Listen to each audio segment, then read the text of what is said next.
it's everywhere I lose. J'ai trouvé le format intéressant, j'ai trouvé que il n'y a pas beaucoup d'événements de cette nature-là, pour l'instant en tout cas, sur Genève.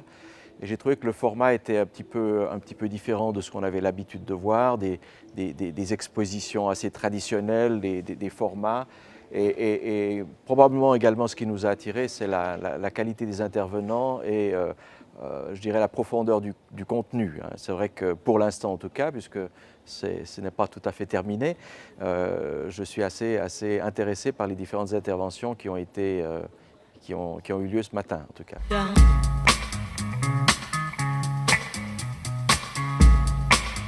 Ah bah écoutez, certaines interventions, notamment celle de M. Comtesse, celle de M. Koukis également, qui est un concurrent, mais néanmoins je salue tout l'intérêt de son intervention.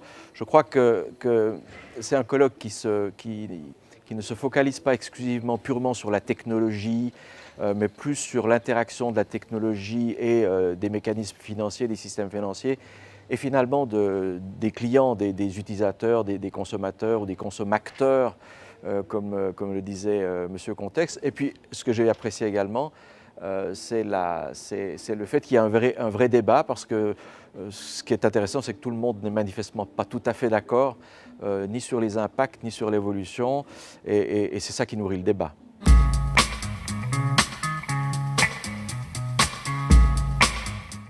Ah, je ne crois pas avoir été extraordinairement surpris. J'ai le grand privilège de pouvoir assister à un grand nombre de conférences dans la plupart des capitales européennes. C'est vrai que je vois assez fréquemment ce genre d'intervention. J'ai eu l'occasion de participer à d'autres événements de type FinTech très récemment. Et alors ce que l'on voit là ressemble à peu près à ce que l'on voit un petit peu partout. D'ailleurs, probablement certaines de ces nouvelles FinTech qui viennent présenter rapidement leurs solutions l'ont déjà fait dans une ou l'autre de ces conférences, puisque leur objectif, évidemment, c'est d'être connus. Donc, de grandes surprises, non. Ce que j'ai particulièrement apprécié, encore une fois, c'est la qualité des débats. Je crois que je tiens à souligner ce point.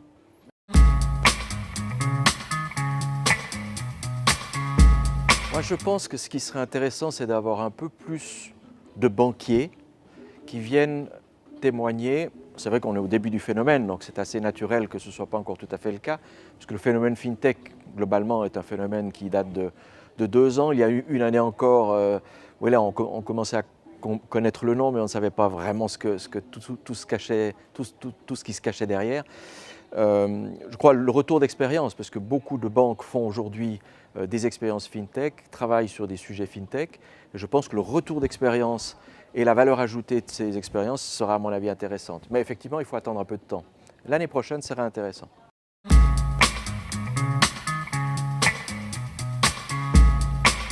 Écoutez, je pense qu'il y a beaucoup de sujets qui peuvent être intéressants. Je crois que ceux qui ont le plus de chances de mobiliser l'attention, notamment de la place financière et des banques en particulier, sont les sujets qui sont les plus complexes à gérer aujourd'hui. Je vois apparaître certaines FinTech, par exemple, qui sont très actives dans le monde du compliance. On sait que la régulation, le compliance, est un sujet qui est très compliqué, qui coûte très très cher et qui mobilise beaucoup de ressources dans les banques. Donc il y a probablement des pistes intéressantes à couvrir. Naturellement, les robo-advisors, c'est un vrai sujet, puisque d'aucuns prédisent que ça pourrait fondamentalement remplacer les gestionnaires. Et les gestionnaires, c'est quand même au centre d'une banque privée. Donc je pense qu'il y a énormément de sujets. Je pense que les paiements sont moins fondamentalement intéressants. Il y a beaucoup de FinTech, plus de la moitié, je crois, des FinTech sont actifs dans ce domaine-là parce que c'est le plus évident. Je crois qu'il y a beaucoup de sujets qui peuvent intéresser. Le conseil, la mobilité, le compliance, la sécurité, évidemment la sécurité informatique, puisque dès le moment où l'on va de plus en plus vers des mondes virtuels basés notamment sur des technologies telles que le cloud, la sécurité, la cryptographie sont des sujets fondamentalement intéressants. Donc je crois que vous ne manquerez pas de sujets pour animer les tables rondes et j'espère que vous trouverez les compétences pour les animer.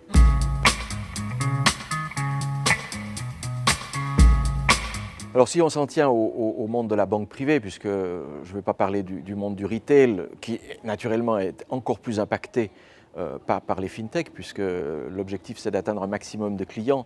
La banque retail a par définition beaucoup plus de clients que la banque privée.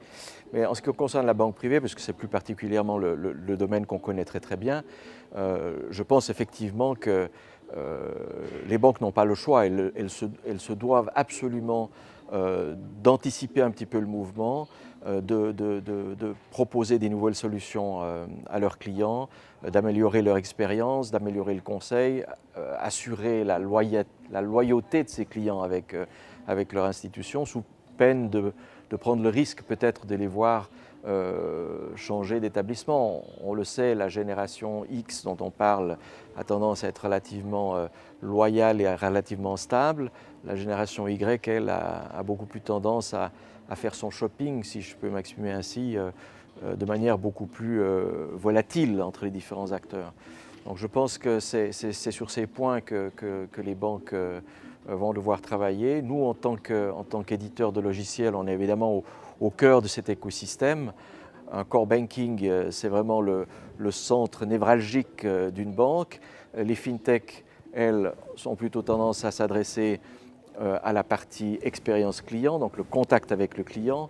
Donc entre nos solutions et le client vont inévitablement se trouver un certain nombre de fintechs. Donc nous travaillons évidemment déjà avec un certain nombre de fintechs. Nous intégrons les technologies que les fintechs utilisent au sein même de notre propre système, de façon à s'assurer que l'évolution de nos systèmes va évidemment pouvoir accompagner les banques avec l'évolution des fintechs également.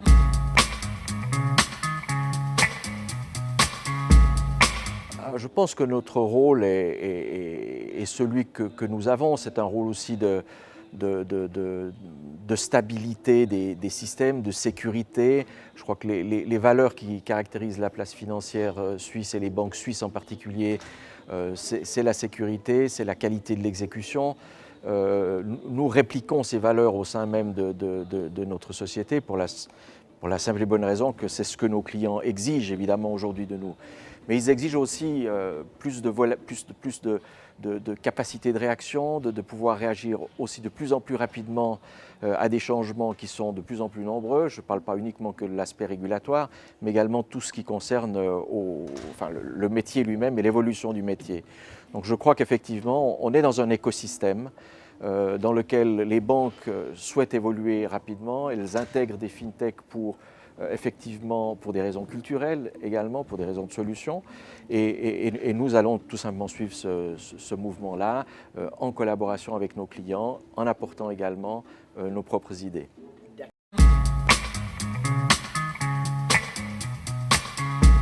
Écoutez, je crois que la résolution serait, pour notre société, de prendre l'engagement d'être encore plus à l'écoute de ce qui se passe au-delà du cercle de nos clients sur les différentes géographies et de pouvoir essayer d'anticiper, tant que faire se peut, peut-être les changements que l'on pourrait voir arriver sur le marché prochainement. Voilà, je crois que c'est la qualité de l'écoute et la curiosité.